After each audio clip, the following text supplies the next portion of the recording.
Hi, third graders. Today we're going to go over the quiz that you took on Friday. So for problem 1, it says, circle the pencils below to show 3 groups of 6. Write a repeated addition and multiplication sentence to represent the problem. So I'm going to count out groups of 6, 1, 2, 3, 4, 5, 6, and I'm going to circle them.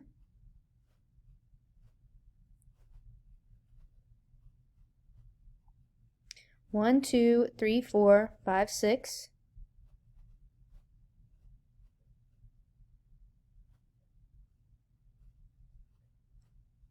And 1, 2, 3, 4, 5, 6. So I've circled my 3 groups of 6. Now I'm going to write a repeated addition sentence.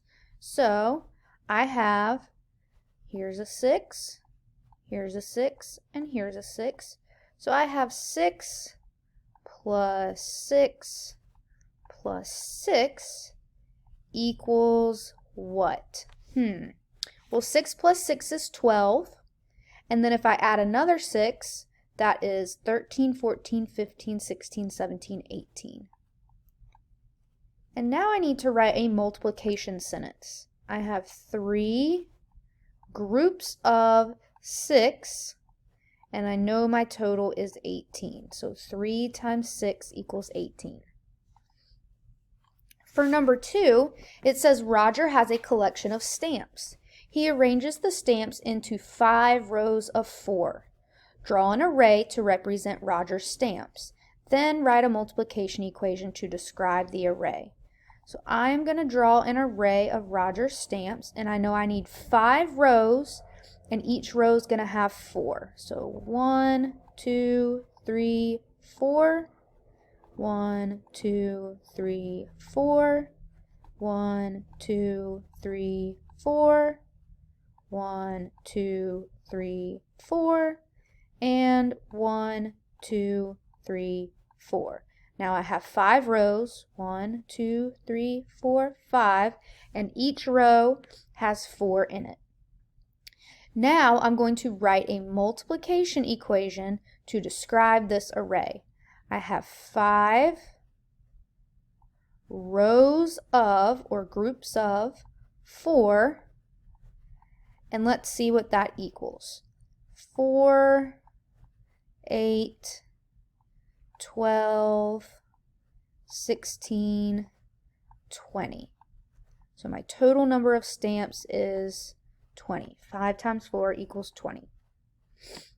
Number 3, there are blank peppers in each row. How many peppers are there in 6 rows?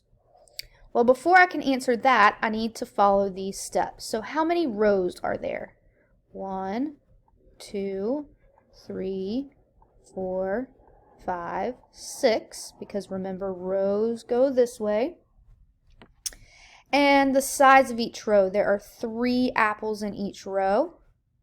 So my multiplication equation is going to be my 6 rows times 3 in each row, and that equals 3, 6, 9, 12, 15, 18. So there are 18 peppers altogether. Now this part here says there are blank peppers in each row, and we already know that there are 3. Number 4, Mr. Doyle has 20 pencils. He divides them equally between 4 tables. Draw the pencils on each table. So I know that I am going to have a total of 20 pencils, and I'm going to divide them in these 4 tables. So I'm going to put 1 pencil in each table until I get to 20. 1, 2, 3, 4, 5, 6, 7, 8, 9, 10, 11, 12, 13, 14, 15, 16, 17, 18, 19, 20. I have 5 in each table, so there are 5 pencils in each table, 1, 2, 3, 4, 5. So I had my total of 20. He divided that into 4 tables, and that tells me there are 5 pencils on each table. For number 5, it says divide 12 buckets of paint into groups of 3. Groups of 3. So each of my groups needs to have 3 buckets. There's 3 buckets. There's 3 buckets. There's 3 buckets. And there's 3 buckets. So I have a total of 12. I divided them into groups of 3, and I made 4 groups. And then for your last problem, number 6, it says Daniel has 12 apples. He put 6 apples in each bag. Circle the apples to find the number of bags Daniel makes. So he has 12 and he put 6 in each bag. So I'm going to make groups of 6. Here's a group of 6, and here's a group of 6. Now we need to write a division sentence where the answer represents the number of Daniel's bags. So he has 12 apples, he puts them in groups of 6, and he has 2 bags because it tells me the answer needs to represent Daniel's bags, and we know he has 2. And now I'm going to draw a number bond. So when we draw a number bond for a division equation, we know that the total goes at the top, and there are 12 apples in total.